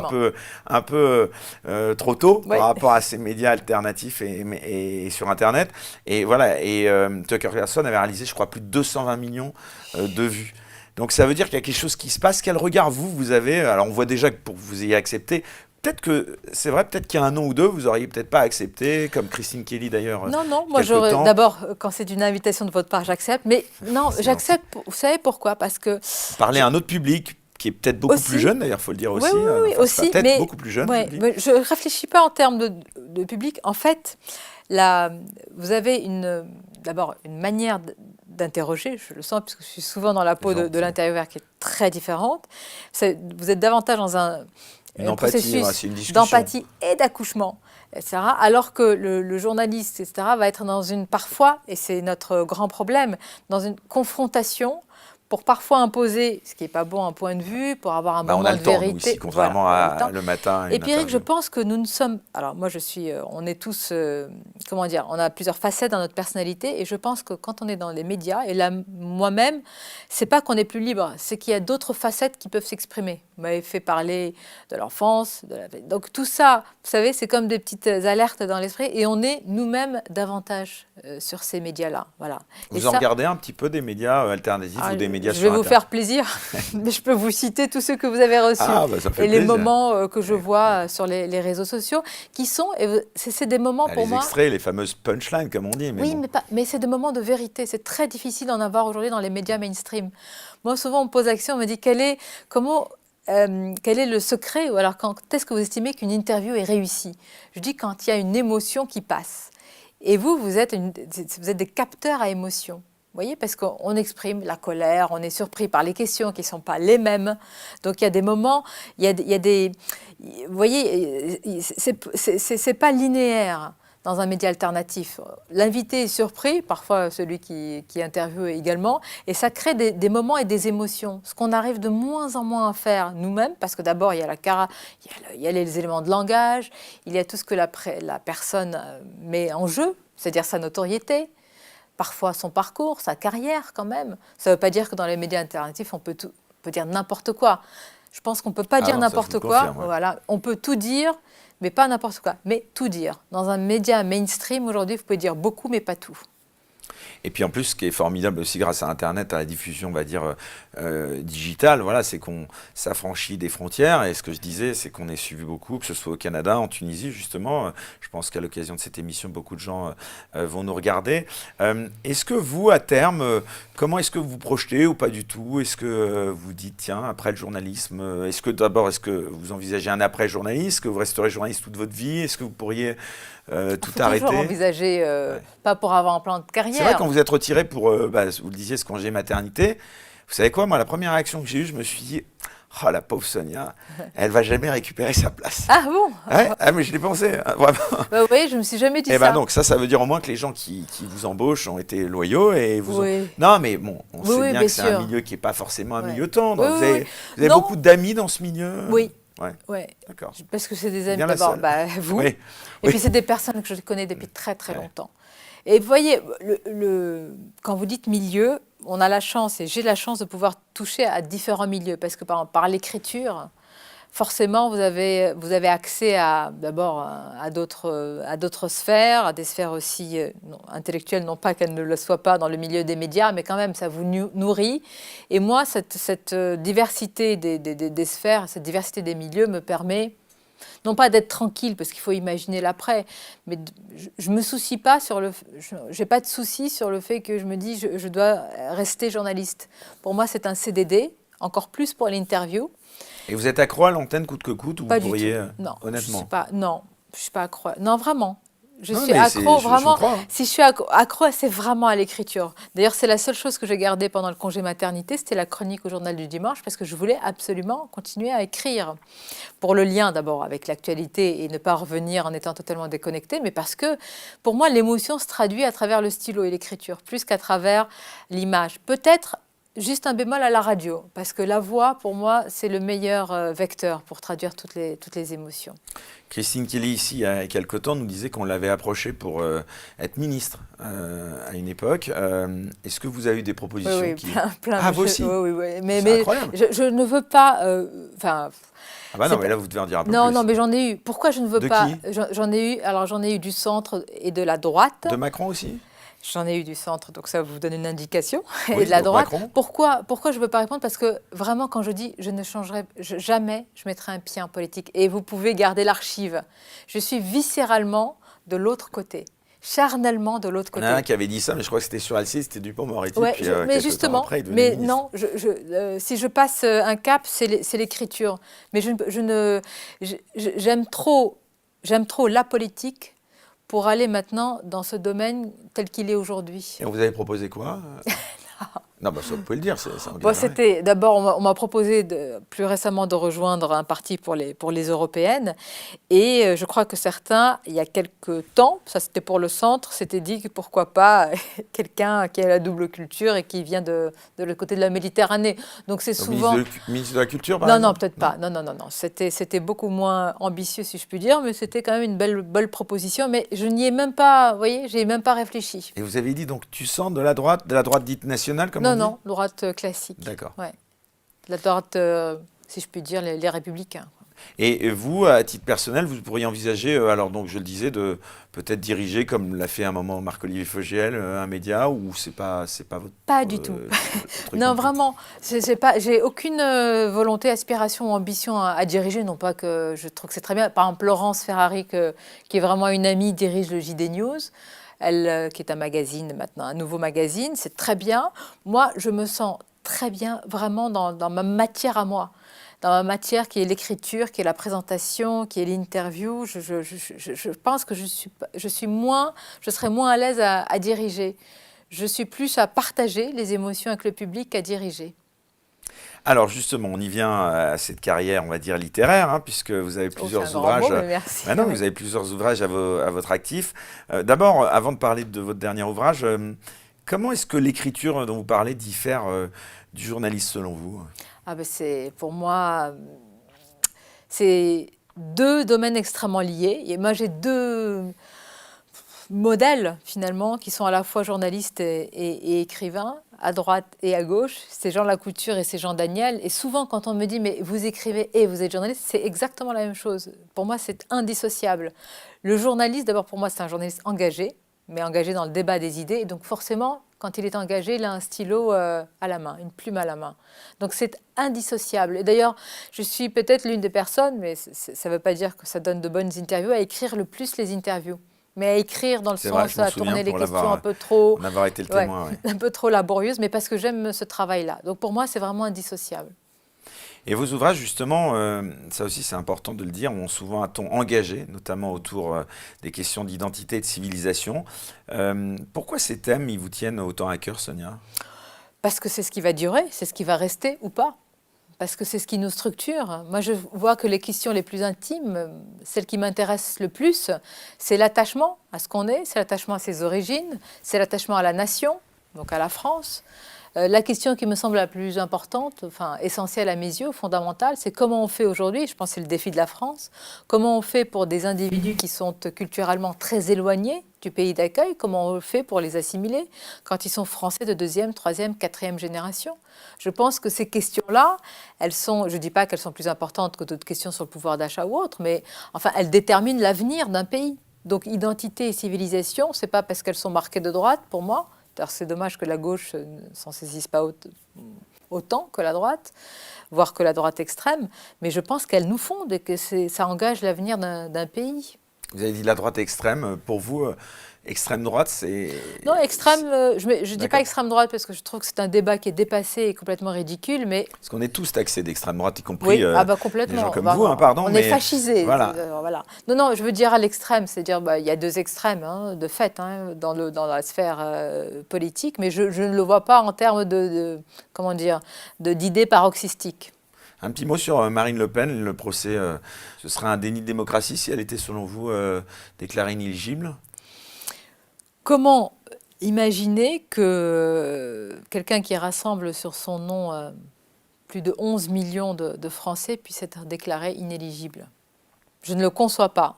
Je ne le conçois pas en France. Je ne le conçois pas dans notre démocratie. Je ne le conçois pas dans notre pays. Et ce serait, alors que ce soit Marine Le Pen ou autre, mais enfin, vu sa place de première opposante, vu le nombre de personnes qu'elle attire sur son nom et celui de Jordan Bardella, ce serait plus qu'un déni de démocratie. Et je pense que, j'espère que même ses plus grands opposants, les plus virulents, devraient s'inquiéter, dans ce cas-là, de cette pente judiciaire. J'espère. D'ailleurs, la judiciarisation de la vie, on parle de la vie politique, mais aussi de la vie même médiatique, elle vous inquiète? Écoutez, elle m'inquiète, mais en même temps... La judiciarisation de plus en plus je comprends. Il faut qu'il y ait quand même quelques garde-fous. Bon. Vous savez, vous et moi, qu'on est responsable sur un plateau de télévision et on est responsable des propos qui sont tenus. Il y a quand même la loi. Il n'est pas possible aussi d'être dans la diffamation, d'être dans la haine de soi, dans l'appel à l'ordre, au trouble à l'ordre public. Donc quand même, la judiciarisation, si c'est ça... Mais sur le Proche-Orient, notamment, ça devient compliqué. Hein. Justement, moi, j'en étais premier témoin là récemment. Sur Israël-Palestine, ça devient compliqué, Sonia, non? C'est très compliqué, d'autant que le législateur, je pense qu'il va avoir beaucoup de mal à démêler, en tous les cas, à avoir des lignes claires sur ce débat, sur ces questions-là, qui ne relèvent pas, si vous voulez, ni de l'outrage, ni de la diffamation, etc. C'est au débat public et politique de régler ces questions. Et je ne comprends pas l'émission du judiciaire. On ne peut pas aujourd'hui, comprenons-nous bien, s'il y a, si on ne reconnaît pas une partie de l'histoire, évidemment la Shoah, si on occulte ces grandes pages de l'histoire, c'est évident que c'est à la justice de s'en occuper. Mais si aujourd'hui c'est à la justice de dire qui a raison dans un conflit qui date depuis de tant d'années, il ne peut pas être l'arbitre des élégances dans des débats aussi passionnés et paroxystiques. C'est pas possible. Sinon, on a perdu la bataille des idées si on pense que c'est la justice de trancher. Et pourquoi je vous demande ça? Parce qu'il y a eu des propos fait beaucoup, beaucoup parler et réagir ces derniers temps, c'est un certain Louis Sarkozy, le fils de Nicolas Sarkozy. C'était chez vos confrères d'LCI, chez Darius Rochebain, qui a tenu des propos particulièrement, on va dire, forts. Voilà, vous auriez été devant lui à ce moment-là. Est-ce que, voilà, quel regard vous portez? Je ne sais pas si vous avez bien écouté ses Oui, qu'il propos. crève, c'était Voilà. ça? Oui, en parlant de Nasrallah. Voilà, Bon, enfin en parlant d'abord. des terroristes, mais Oui. il avait été, moi c'était pas ces propos sur lesquels je voulais faire agir, c'est qu'il avait dit un peu plus tôt que, à un moment donné, le décès de civils était, Non, enfin je suis absolument pas d'accord. voilà, Et alors, on peut pas. c'est risqué, mais qu'il fallait parfois envisager d'engendrer la mort de civils. Pour Alors, reprendre. c'est très facile depuis nos positions assises sur une chaise de dire que c'est le combat de l'humanité et que donc il y a des dommages collatéraux. J'aimerais quand même rappeler, et il le sait bien, qu'en Libye, quand il y a eu l'intervention, il y a eu quand même beaucoup de dommages collatéraux. Il y a eu tellement de dommages collatéraux qu'un pays voisin comme la Tunisie est devenu un no man's land parce que ça a été fragilisé par les Libye. Donc tous ces dommages et ces conséquences, quand même, à un moment, ce n'est plus possible. Quand il y a eu la guerre en Irak, et la France s'est honorée de ne pas participer grâce à Jacques Chirac, On se souvient du discours de Dominique de Villepin, mais aujourd'hui, qui lui-même tient un autre discours. Voilà. Mais simplement sur l'Irak, je veux dire, c'est à partir de ce moment-là qu'il y a eu la création de Daesh. Enfin, on peut pas faire l'économie des conséquences et des dommages qu'on dit collatéraux, parce que ces dommages collatéraux, c'est l'effet papillon, hein. C'est-à-dire un petit dommage et qui entraîne un bouleversement du monde entier. Donc je ne partage pas de tels propos. Alors justement, là c'est une petite parenthèse parce qu'évidemment on va reparler de votre livre, mais j'aimerais quand même qu'on s'arrête un petit peu sur ce Proche-Orient parce que c'est vrai que c'est incroyable ce qui se passe et évidemment pour nous qui couvrons, même si évidemment on en parle avec évidemment une grande distance, vous craignez vous un embrasement de ce conflit Ah oui, là tout est possible. Tout est possible et surtout malheureusement le pire, parce que nous avons des confrontations plus que de pays, là nous avons des empires. Vous avez Israël et toute son histoire. On parle de l'Iran et toute sa culture et la civilisation perse. Donc là, on n'est plus dans la confrontation entre Israël et des organisations simplement terroristes. Donc là, véritablement, il peut y avoir un basculement. La seule chose qui me rassure, si je puis dire, c'est les pays arabes à côté qui, on le dit on le dit pas, n'ont pas intérêt à cela. Et pour certains, ont même intérêt à ce qu'Israël s'occupe du Hezbollah et du Hamas, mais surtout ne veulent pas le dire par rapport à leur rue arabe. Et vous qui êtes justement, vous dites aujourd'hui, vous êtes binational, comme on dit, enfin vous avez les deux nationalités, oui, j'ai les deux tunisienne nationalités, oui. et Française, française.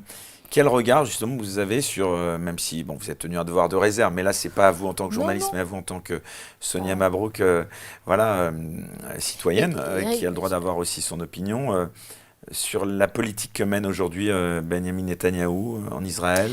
Il y a quelque chose qui m'a, comment dire, ça me perturbe profondément. Pourquoi aujourd'hui, quand on tient un discours qui n'est pas un discours, je trouve, de la nuance, qui est un discours tout à fait normal, pourquoi on ne peut pas dire dans ce pays, ou alors on se fait traiter de tous les noms et on est obligé de choisir un camp, pourquoi on ne peut pas dire que le 7 octobre ça a été les pires attaques monstrueuses et en même temps, et ce n'est pas pour autant qu'être planqué ou prudent, qu'on ne peut pas accepter autant de morts civiles dans une enclave ravagée qui est Gaza. Pourquoi ce discours aujourd'hui ? Il paraît être, je ne sais pas, quand on le tient, on me dit non mais c'est pas possible, tu ne penses pas ça, mais si. Et pourquoi on ne peut pas tenir les deux bouts de cette histoire? Je ne comprends pas. Moi je le pense très sincèrement. Vous savez, moi j'ai grandi dans un pays, de l'autre côté de la Méditerranée, la Tunisie ou d'autres, où il y avait un antisémitisme culturel.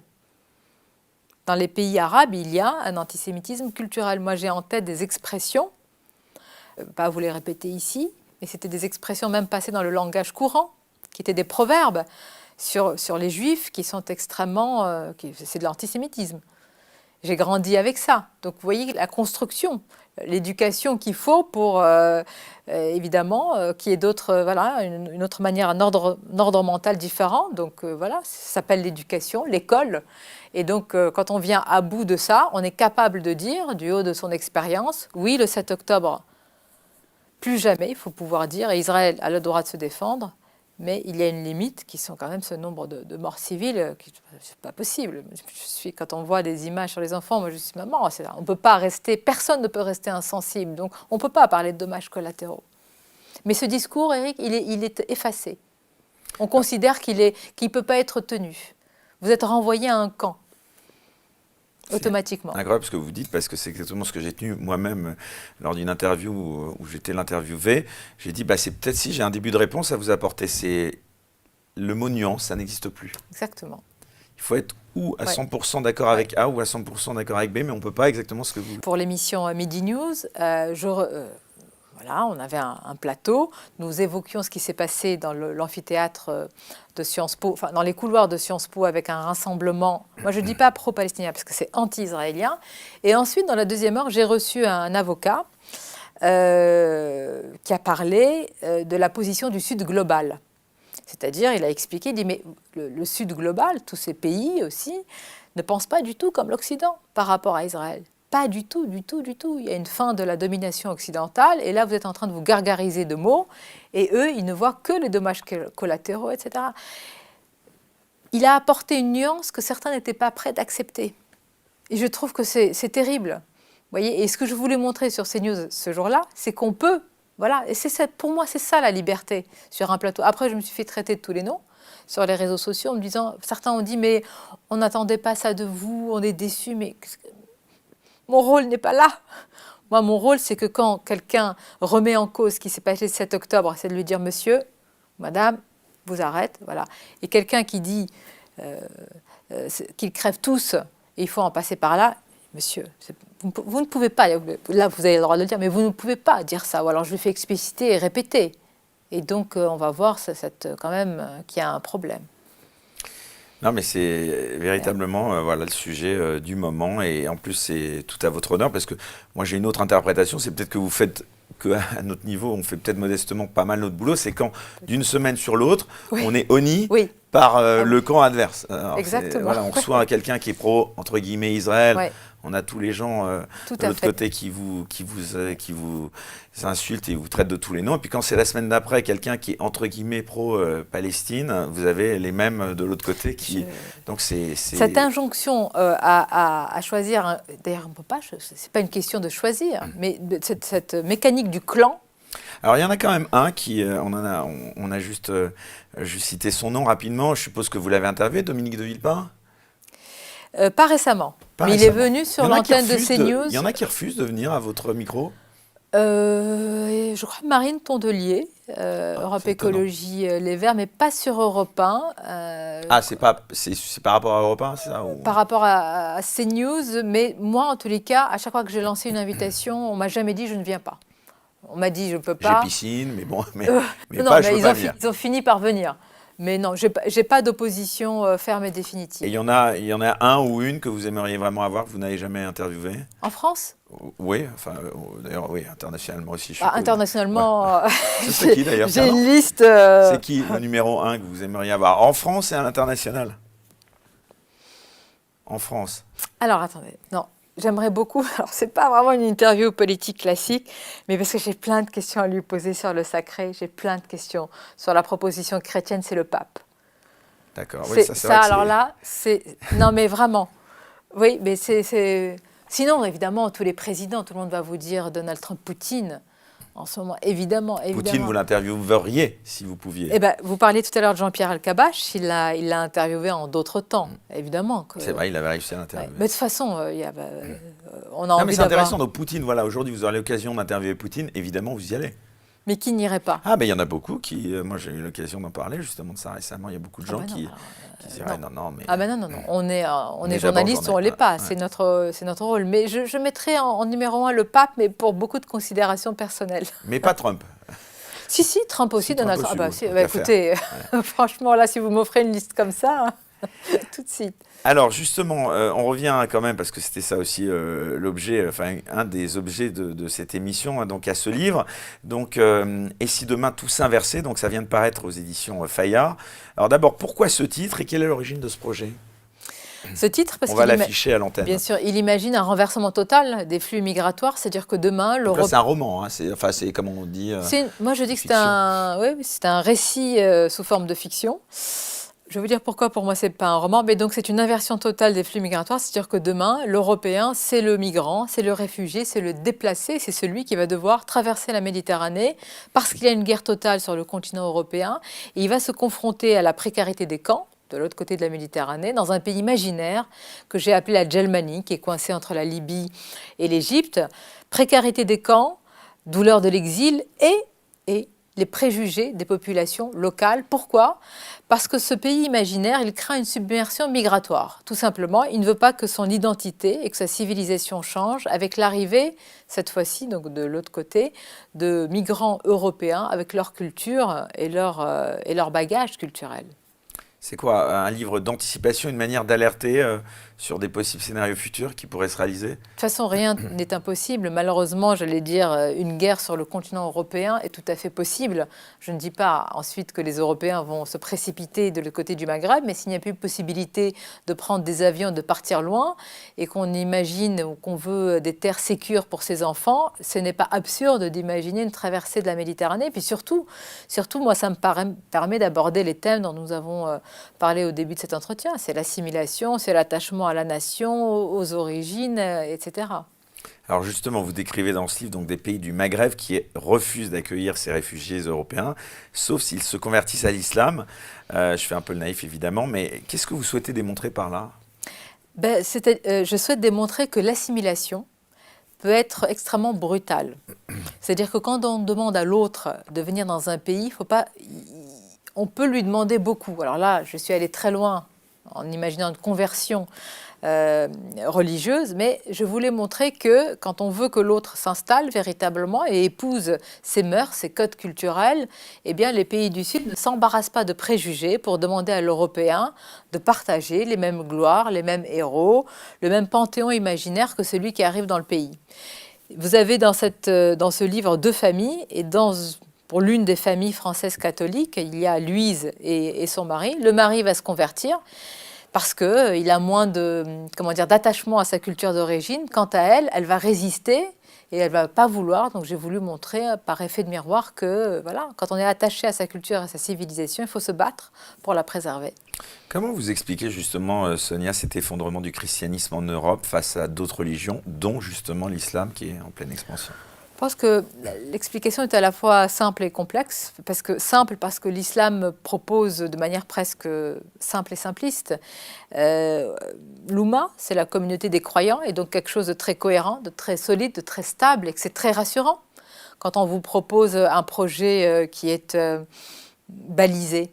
À l'inverse, aujourd'hui, dans un Occident que je décris moi souvent comme épuisé, fatigué, très refermé sur lui-même, égocentrique aussi. C'est un peu l'homme mousse, capable de tous les reniements et de toutes les compromissions. Eh bien, vous n'avez plus beaucoup de murs porteurs. Donc, quand vous n'avez pas de repères, versus... C'est la faute à quoi, ça? Au wokisme? C'est une conjonction pour moi d'abord, c'est la faute à tous ceux qui déconstruisent un passé, une histoire et donc un avenir. Quand vous déconstruisez, nous avons parlé de la cérémonie d'ouverture des Jeux Olympiques, quand vous ne mettez pas les principales figures qui ont quand même fondé ce pays, comment voulez-vous qu'un nouvel arrivant, que l'étranger, s'arrime à cette histoire-là que vous-même vous reniez? Donc il y a quand même une faute personnelle. Et puis, Eric, il y a aussi la manière avec laquelle vous arrivez dans un pays. Si vous arrivez en conquérant, c'est que vous n'avez pas envie de vous assimiler, c'est que vous avez envie de remplacer l'autre. Et ça, c'est un autre sujet. Vous avez fait une question très personnelle que je vous pose, mais vous avez fait ce travail où vous êtes arrivé en vous disant, vos parents, vous citiez votre maman tout à l'heure, vous avez dit, tu arrives en France, tu mets à Rome, fait comme les Romains. Identité tunisienne derrière, mais ça ne veut pas dire d'ailleurs que dans la sphère privée. Voilà. Vous avez tout dit. Moi, dans la sphère privée, je vous ai dit tout à l'heure que musulmane culturellement, avec toutes mes origines. Je n'ai jamais renié, je ne renierai jamais mes origines, mais ma mère m'a toujours dit, tu n'as pas le choix, et de toute façon c'est ainsi. Elle m'a dit, tu arrives dans un pays, tu partages son histoire. tu essaies de comprendre et tu pleures à ces défaites et tu es heureuse pour ses gloires et ses réussites. Mais ça n'a pas été très compliqué pour moi parce que je vous ai dit, il y a eu quand même un attachement depuis très longtemps à la France. Donc pour moi, ça n'a pas été un arrachement. Moi, ça a été une continuité. Par contre, pour tous ceux qui sont aujourd'hui naturalisés, mais pas acculturés, c'est-à-dire qui sont dans une forme de distance, voire même de défiance par rapport à la culture et à l'état d'esprit français, c'est un véritable travail qui n'est pas du tout entrepris. Ça fait 40 ans que l'assimilation a été déconstruite. Et c'est une bombe à retardement dans ce pays. Parfois, je vois tout le débat qu'il y a sur l'immigration. Bon, très bien. Certains disent qu'il faut arrêter, d'autres qu'il faut les maîtriser, les réduire. Même certains veulent accueillir tout le monde. Mais personne ne vous parle de la suite. Comment vous faites aujourd'hui pour ceux qui sont là depuis 2 ou 3 générations pour qu'il y ait un attachement à la culture française alors qu'il n'y a pas et qu'il y a même une défiance? Il n'y a pas de réponse, parce qu'il n'y a pas de projet assimilationniste, parce que beaucoup pensent que l'assimilation s'est teintée de rejet et de racisme aujourd'hui, et vous avez raison, ce sont les woke, les antiracistes qui ont fait croire que cette notion était une notion de rejet. Il y a une part, on va dire, autobiographique ou personnelle dans les figures que vous décrivez. Ouais. Mais alors, ce qui est intéressant, c'est que dans tous les personnages, il y a le personnage de cette jeune femme qui tient à sa culture chrétienne et qui tient à la France. Comment vous avez construit les personnages de ce roman? Ah ben, j'ai pris des bouts de... On prend des bouts de nous, forcément. C'est un patchwork, un kaléidoscope. Mais par exemple, un autre personnage, on m'imagine moins, mais je m'y reconnais, c'est le gardien du camp de réfugiés occidentaux qui dit justement aux migrants et qui leur dit mais écoutez, l'islam, c'est du solide. Vous avez une religion qui vous propose des murs porteurs, qui vous propose un horizon stable, une cohérence, une communauté. Donc convertissez-vous. Je ne dis pas que c'est ce que je dis aujourd'hui, mais je me mets dans la peau de ce personnage-là aussi, et je suis capable de dire ça parce que je connais aussi ces aspects-là de ma religion. Donc cette double culture permet quand même de se glisser dans plusieurs personnages. Et à l'inverse, c'est intéressant parce que est-ce que vous pensez que les pays du Maghreb seraient prêts à faire face à des vagues massives de réfugiés européens, comme vous le décrivez justement? Non, parce que c'est ce que je dis, c'est que ce pays ne veut absolument pas être submergé. Et il dit, ne venez pas comme vous êtes. Vous ne pouvez pas, dans un pays, venir comme vous êtes. C'est tout ce qu'on a fait, nous. On est passé en France de l'assimilation à l'intégration, à la société inclusive. C'est-à-dire, au lieu de dire aux nouvel arrivants, et c'est ce qu'on disait d'ailleurs, moi, il y a une vingtaine d'années, on disait, bon... déjà, on nous disait, venez comme vous êtes. Oui, vous avez un bagage culturel, c'est pas grave. Et les strates de communauté se sont empilées, sauf qu'aujourd'hui, on n'a même plus un millefeuille. On a un manteau d'arlequin qui est la France et qui est prêt à être déchiré et déchiqueté de toutes parts. Donc moi, j'aimerais qu'on revienne à l'assimilation, un mot que les politiques ne prononcent plus, quel que soit le bord politique d'ailleurs. Et même s'ils vous disent assimilation, on a l'impression que ça leur brûle la bouche et qu'il faut passer à autre chose. Parce que l'assimilation suppose un véritable travail depuis l'école. Et aujourd'hui, la facilité, c'est de dire juste immigration et de s'arrêter à ça. Votre livre, il parle aussi de la déconstruction de l'identité européenne. Pourquoi est-ce que, selon vous, c'est une thématique si importante en ce moment? Parce que je pense que c'est une forme de dépossession des peuples. Les peuples d'instinct ont compris aujourd'hui que, ce que les gouvernants n'ont pas compris, que quand on ne peut pas parler de nation, vous savez, c'est la fameuse phrase de Drieux-La Rochelle, il dit « le temps des patries est fini ». C'est-à-dire qu'aujourd'hui, quand vous vous accrochez à la patrie, à la nation, c'est-à-dire à des frontières, parce que vous ne pouvez pas avoir une nation sans frontières, bon, vous êtes extrême droitisé et fascisé, et je pense que tout ce qui fonde aujourd'hui un pays, et donc une identité, est rejeté. Et les peuples, par cette dépossession, sont en train de nourrir une frustration. Moi, je pense qu'elle peut malheureusement déboucher sur quelque chose de grave. Et c'est pour ça que j'alerte en passant par des sujets annexes. Moi, je ne me sens pas de dire qu'il y a une guerre civile à bas bruit, par exemple. Je ne comprends pas, je sais que beaucoup d'intellectuels le disent, l'écrivent, le théorisent. À quoi ça sert? Je préfère passer par des chemins détournés pour dire, voilà, si on ne répond pas à ce défi, voilà ce qui va arriver. Mais dire... il y a une guerre civile à Baroué, et donc, qu'est-ce qu'on fait? On prend les armes les uns contre les autres. Je trouve qu'il y a presque une attitude dangereuse. Moi, j'essaye d'alerter par les thèmes que je connais bien, que ce qu'avait dit d'ailleurs le ministre de l'Intérieur Collomb. Mais le face-à-face, on y est depuis longtemps. Ouais, on ne sera plus côte à côte, mais face-à-face. À quoi, justement, vous aimeriez, Sonia Mabrouk, que les lecteurs réfléchissent après avoir lu « Et si demain, tout s'inversait » ? J'aimerais qu'ils se disent, et si il était demain le déplacé, l'exilé, qu'est-ce qu'il ferait? Si demain on vient vous dire, vous devez tout abandonner, tout ce qui vous constitue, votre culture, votre identité, votre passé, votre album de famille quelque part, votre pays, tous les héros qui ont fait la trame, l'enveloppe charnelle de ce pays, que feriez-vous? La résistance ou l'allégeance? Et en fait, en miroir, je voulais dire, donc au pays qui m'a adopté, si je puis dire, on ne peut pas abandonner une culture, on doit la défendre. Et la défendre, c'est pas s'opposer à celui qui arrive, au contraire, c'est lui faire le plus beau des cadeaux, c'est de lui dire tu peux me ressembler, pas pour qu'on devienne des clones culturels, mais pour partager et pour préserver une unité culturelle. Et je trouve qu'aujourd'hui, le véritable antiracisme, c'est l'assimilation. Il n'y a pas de projet plus généreux que de dire à ceux qui arrivent, et qui ne sont pas dans une attitude conquérante, ceux-là, tous ceux qui sont dans le séparatisme culturel, je les mets de côté, mais à ceux qui arrivent, vous pouvez avoir les mêmes codes culturels, les mêmes mœurs. C'est ça l'assimilation. Et en même temps, Michel Onfray, que je recevais aussi il y a quelques temps, qui m'avait dit quelque chose, moi, qui m'avait personnellement choqué, mais qui m'avait dit que finalement, la fin des civilisations, c'était inéluctable aussi, qu'elles étaient appelées à être remplacées, et que notamment sur le plan démographique, il y en a beaucoup qui disent ça. Il y a une subversion, si on peut dire, démographique qui ne vient pas de l'Europe et qui fera que inéluctablement certaines civilisations sont vouées à disparaître et que c'est la loi, c'est la loi de la vie. Le cycle de vie d'une civilisation, d'ailleurs l'une des plus brillantes et la plus grande civilisation qui a été la civilisation romaine, c'est ce qui est arrivé, c'est ce que veut dire Michel Onfray. Moi je pense que le véritable pouvoir, c'est la démographie aujourd'hui. Ceux qui détiennent l'outil démographique ont le pouvoir. Et ce pouvoir n'est plus en Occident depuis très longtemps. Par contre, il n'est plus aussi, donc plus singulièrement en France. Donc, puisque nous ne sommes plus capables en France de faire des bébés, puisque nous n'avons plus ce pouvoir de la démographie, la seule solution pour ne pas disparaître, mais disparaître, c'est-à-dire être effacé complètement, c'est même plus être remplacé, c'est être effacé. C'est l'assimilation. C'est-à-dire que celui qui est là et qui n'a pas la même origine, s'assimilent et deviennent français pour que pour les prochaines générations, le travail soit effectué. Mais là, c'est pire. Vous voyez, à chaque génération, il y a une couche de défiance qui s'ajoute. C'est-à-dire qu'à la fin, on aura des ennemis sur notre propre sol, mais pas des terroristes, des ennemis totaux, c'est-à-dire qui vont développer une autre histoire, une autre même histoire de France, une autre manière de voir le monde, une autre et à qui en plus et qu'on aura encouragé. C'est ça ce que je trouve assez incroyable. D'ailleurs, j'en perds mes mots, mais je trouve incroyable qu'on encourage aujourd'hui une forme de séparatisme dans notre pays et qu'on ne donne pas accès à un projet assimilationniste.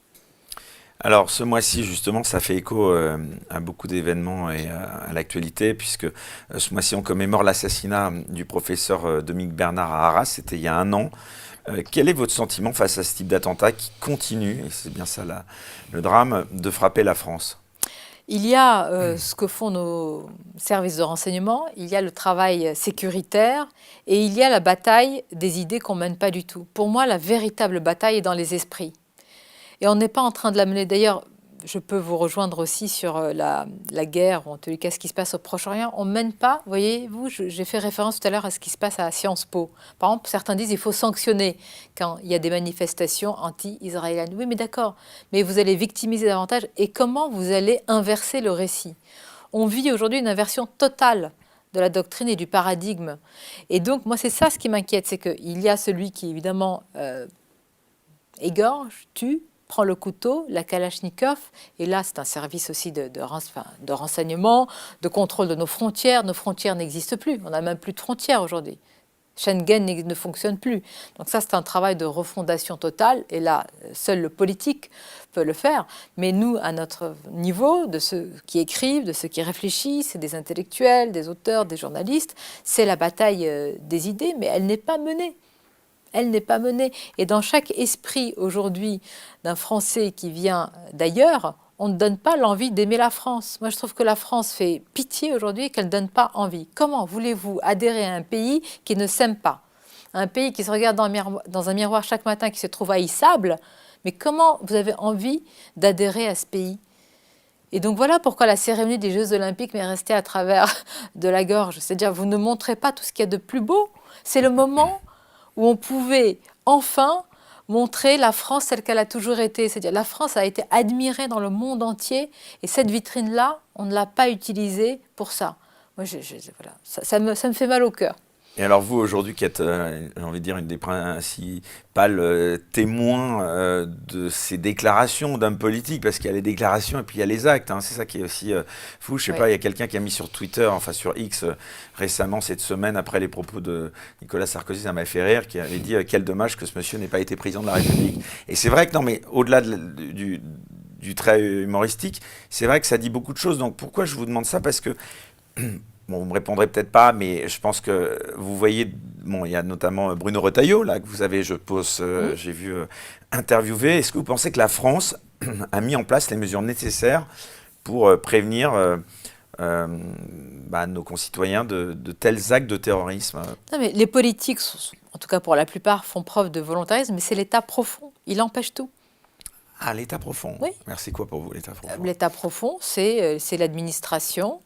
C'est aussi les syndicats, c'est tous ceux qui sont au pouvoir. Je vous ai dit tout à l'heure, c'est intéressant cette remarque que vous venez de faire, là, oui, l'État profond, parce que les politiques qu'on va vous taxer de complotiste. Ah non, mais il existe. D'ailleurs, Emmanuel Macron avait fait référence à l'État profond. Il voulait même modifier l'État profond, mais il est là, de fait.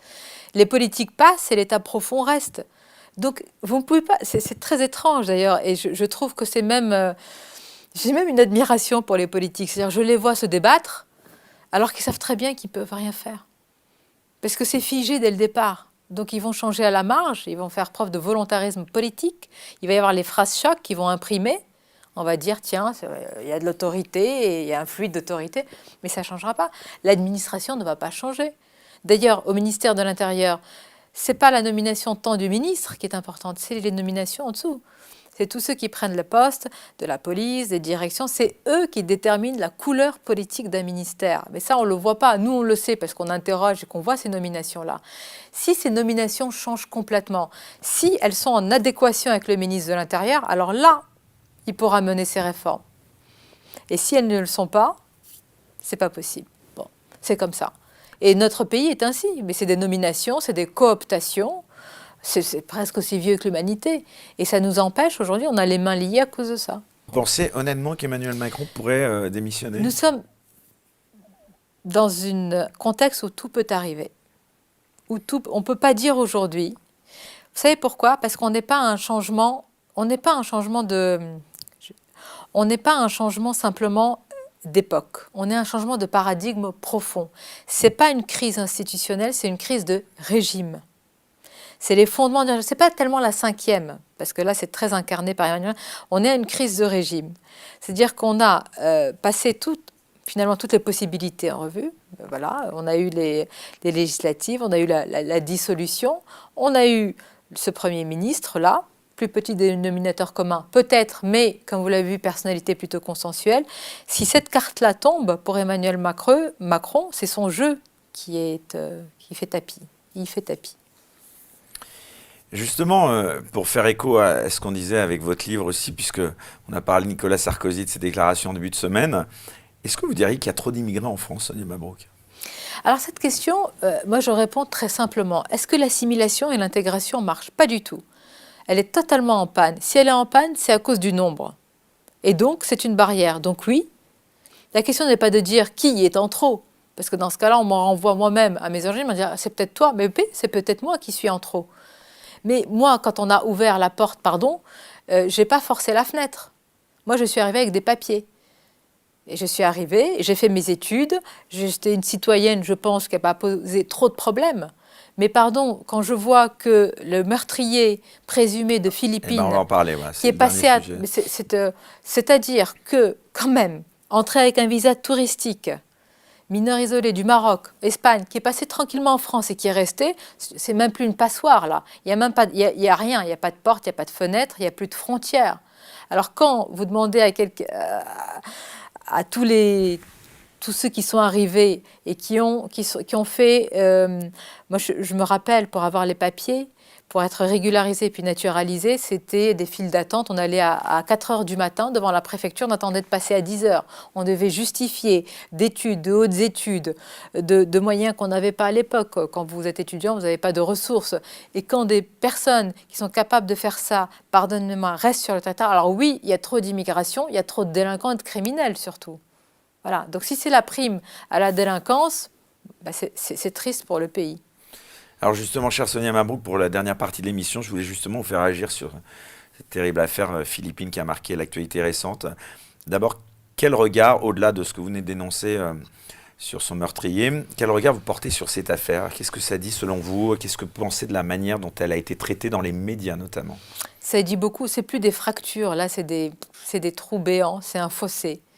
C'est-à-dire que parce que cette jeune femme, cette jeune femme, catholique, des scouts, avec ce portrait, etc., on a eu des polémiques, mais c'est même pas indigne, vous savez. Je trouve qu'on est au-delà. Il y a même des moments de recueillement, vous avez vu, qui ont été de portraits arrachés aussi à Sciences Po. Enfin, mais c'est même plus qu'on manque de cœur, là. Ouais. C'est autre chose. On est passé, c'est pour ça tout à l'heure quand je dis une post-France, il y a des post-comportements. C'est-à-dire on est passé vraiment, et là je voudrais alerter sur ça, c'est-à-dire qu'on a quand même des gens qui nous ont dit, on ne peut pas en parler, il ne faut pas en parler sous le coup de l'émotion, il ne faut pas légiférer sous le coup de l'émotion. Mais, mesdames et messieurs, vous voulez en parler quand? Quand on aura oublié?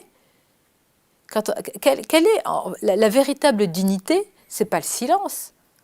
La véritable dignité, c'était la famille pendant là, évidemment. C'est même plus le silence, c'est la dignité absolue. Mais c'est de poser tous les sujets. Pardonnez-moi, il n'avait rien à faire sur le territoire, il ne devait pas être libre. Vous savez, pour des gens qui ont...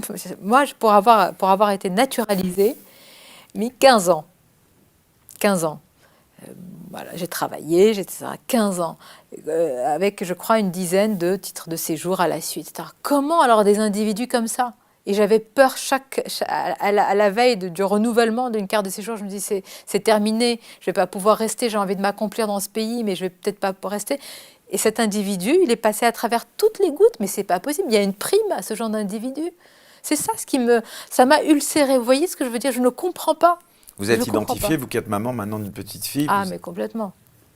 Complètement. Mais ce qui m'a le plus... ce qui me met en colère, c'est que comment de tels individus passent à travers autant de mailles du filet. Vous avez vu, cette semaine, il y a une nouvelle polémique. Il y a un OQTF qui a été condamné, je crois que c'était en 2019. Et puis, finalement, c'est absolument incroyable. Le Conseil d'État a décidé de ne pas le renvoyer en Algérie parce qu'il est en phase de transition de genre. Et je note que la transition de genre, ça peut être du déclaratif. C'est-à-dire que quelqu'un peut venir dire « je me sens femme ». Et donc, je ne peux pas repartir dans mon pays parce que dans mon pays, ce qui est d'ailleurs vrai, eh bien, je vais avoir des problèmes. Donc, il suffit, mais ça va devenir une voie d'immigration alors.